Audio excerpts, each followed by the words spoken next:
Hello everyone and welcome to my top 10 tips for beginners using the A-4 mod in DCS World. Like all of these beginner tips guides that I've done, this is aimed at people who know how to use the module but are not confident in it yet.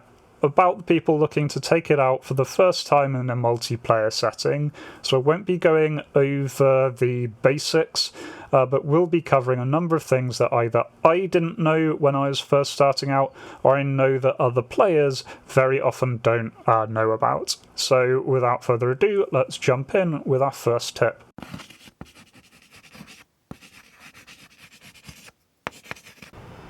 So all of the first tips are to do with the startup procedure, just some things that either I frequently forget or people I know frequently forget. And the first is just to make sure that you turn off the ground electric power. If you don't, it will absolutely take off with you, and it doesn't do anything to the flight model, but it does look a little bit silly, does help the enemy with spotting you since it's bright yellow. And if nothing else, it just ruins your immersion every time you look out to the side. So just make sure you turn that off before starting. And do just double check that they actually remove it. Very often it seems to bug out a little bit, so just glance to your right before taking off.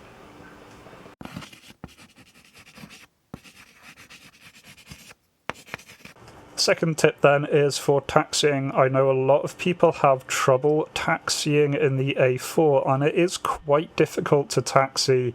It does have this differential braking with just like a caster front wheel, and at the same time it's got a really tall but narrow undercarriage, meaning that it is really easy for you to overbalance one way or the other. And it doesn't like turning at high speed. And the best piece of advice that I have here is just keep your taxi speed slow. A lot of aircraft you can taxi quite fast and they'll work quite well. This one, as long as you're moving at slow speeds like I am here, it does actually handle pretty well. The problem is, as soon as you go to higher speeds, it really increases its turning circle to the point that it's almost impossible to turn. So you can see this here, I'm standing on the right brake, it is not doing anything. That is just because I oversped there. So keep your speed slow and you'll manage to get around the ground a lot better.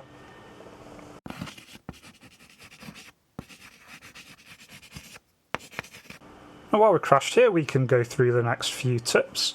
And so one is to make sure that you turn on your countermeasures and RWR. This is done in the left-hand side here. I do not believe this is done by the auto start script. It is not done when you start hot. Turning on your countermeasures is down here. Make sure that is enabled, otherwise your countermeasure button will do nothing. And then you also want to flip up all of these switches. Turn your jammer on to record. Then you also want to set the volumes of the RWR sensors down here. I prefer them on this sort of pointing to the 9 o'clock position. There's a good balance between not being too loud and being inaudible.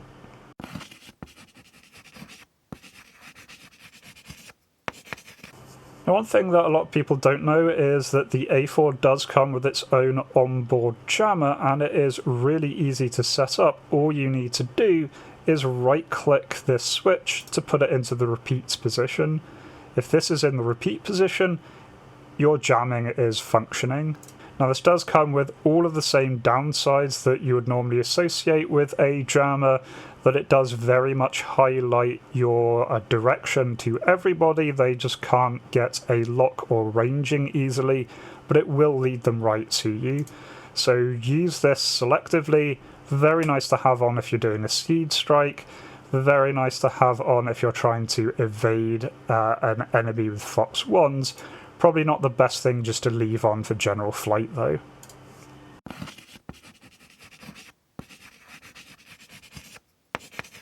And one of my favourite features about the A4 is its bombing computer. It is incredibly useful and incredibly accurate. So to use the bombing computer, you want your master arm on, you want to turn your weapon selector into the computer mode, then arm your bomb. In this case I have a 2,000-pound bomb on the central station. Now to make your bombing computer more accurate, what you want to have on is your radar down here in air to ground mode. You'll know it's on because you'll get this strobing light down below. It does a pretty good job even without this, but it works better with it on. Then what you want to do is put yourself into a very, very steady dive. Put your pipper on the target, and then once you're happy your dive is stable, press and hold weapon release, then gently pull back on the stick, trying to keep the plane's wings level. Once you're satisfied the bomb has come away, you can then roll out. You can see that got a pretty good hit on the target, despite me not really holding it together very steadily there. Now the steadier you're able to hold the dive, and the more level the train is, the better this procedure will be.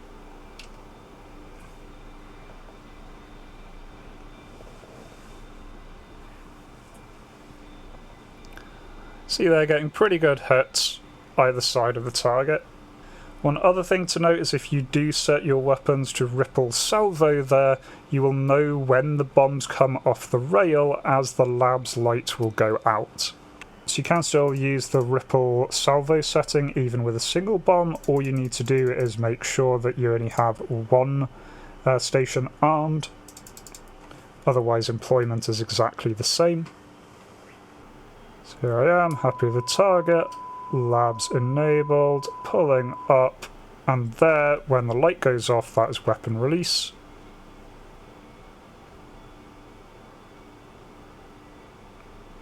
And see, getting pretty good hits there. The 2,000-pound bomb on something like Enigma's Cold War, that would very easily wipe out an entire base.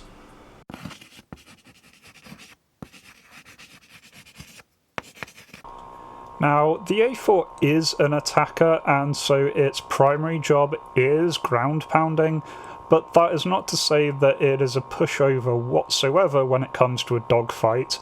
It can rate really quite substantially, it has a fantastic roll rate, and it has a pretty good thrust to weight compared to things like the A10, but nothing really to write home about. Still, it can be very, very dangerous. You can outturn a lot of aircraft there, and you have some pretty potent missiles. Against most opponents, you want to keep things horizontal because your engine isn't really up to snuff against most enemies. There will be some that you can come across that you will be able to outthrust, particularly something like a MiG-15, but for the most part, you're going to be at the thrust disadvantage. But you have a turning advantage on most things, you have a rolling advantage on just about anything, so don't let other things bully you, you can certainly use your teeth.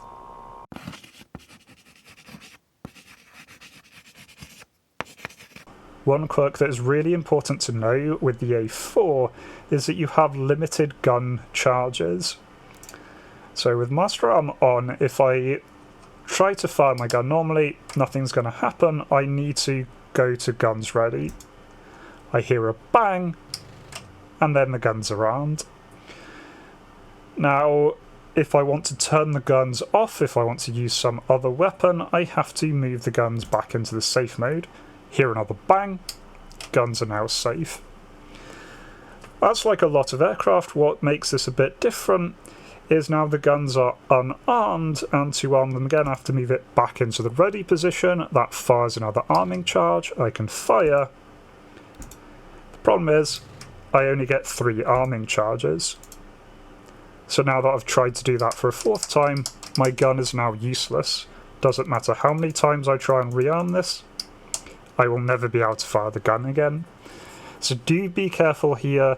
Mostly err on the side of leaving your guns on once they are armed, and certainly if you've used the gun armament twice, probably a good idea to start RTBing before you find yourself in a dogfight without the ability to turn the gun on.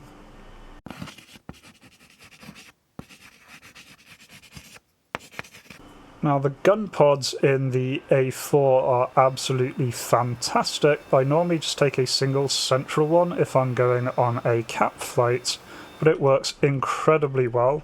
To arm your gun pods, you need to go over to this gun pylon selection over here and arm the relevant gun pods. So normally I just have the center one, so I just arm that. In this case, let's arm all three, and then we want to put the gun pod switch into the charge position. Once that is done, you just need to master arm. It does not matter what setting the weapon selection dial is in, that will fire your gun pods. You can do this with or without the inbuilt cannon. The advantage this gives you is not only do you put out far more lead ahead of you, but you get far more ammo than you would with a typical nose-mounted guns. So you can see here, I'm quite happy spraying away huge amounts of rounds before I run out. Give you a lot more flexibility, make your guns really useful in air-to-air engagements, and as well as you can strafe smaller ground units.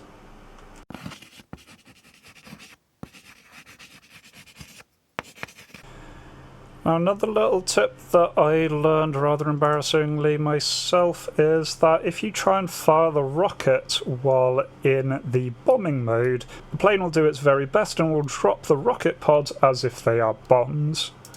So here I am, bombs and GM armed. I have armed all of my stations which contain rocket pods, and when I push and hold, it simply releases them. Now we can actually use this to our advantage.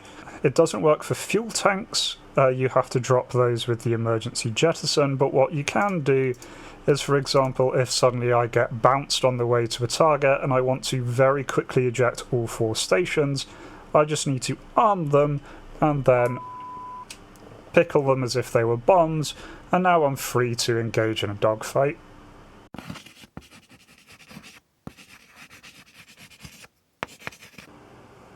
Now, Shrikes do actually work now. They are horrendously unreliable, but they do work and they do give you an extra set of options. One thing to be careful of, though, is you need to select the correct guidance system for the target you are going up against. And so to do that, when you're arming, you click this little orange symbol in the top left corner, and then it's this RF guidance unit you need to select. I'll post a table here in the video as to which ones you need to use for which targets, but the main ones to use are these bands I to H ones, which target the SA8s that are very common on multiple servers, especially Enigma's Cold War server. The mod 1 has this G bias that is meant to avoid the missile ploughing into the ground early with a shallow dive. I've found with doing steep dives it does sometimes make the missile overshoot the target instead, and so if I'm doing a steep dive I will very often use the mod 0 ones. If you're going up against other targets, obviously you'll need different warheads, and so you do need to know what you are going against, so you really have to plan for seed strikes ahead of time when using the Shrikes. And do make sure you set this weapon, set the RF guidance unit for every single Shrike that you are taking. Otherwise you do definitely want to make sure that your RWR system is set up to give you alerts when you are being locked. And then go bombs and GM arm. What you want to do is know roughly where your target is, put the nose onto the target, and then fire.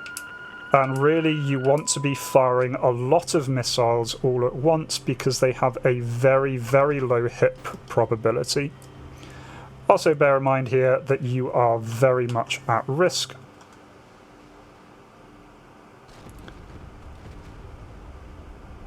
As we can see there, that wasn't ideal. All of those fell short. I could have done with a lot more altitude and a lot steeper dive. So here I'm going back in now, a much higher altitude.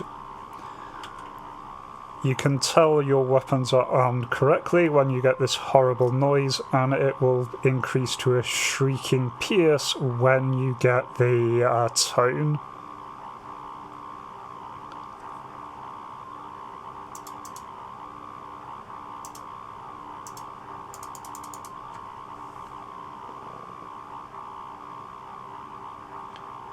I know my target is just down there. Gonna put myself into a very steep dive here. The steeper the dive, the better these weapons work. I get good tone there. Fired all of those in a salvo. Since I want to fire all of them anyway, may as well.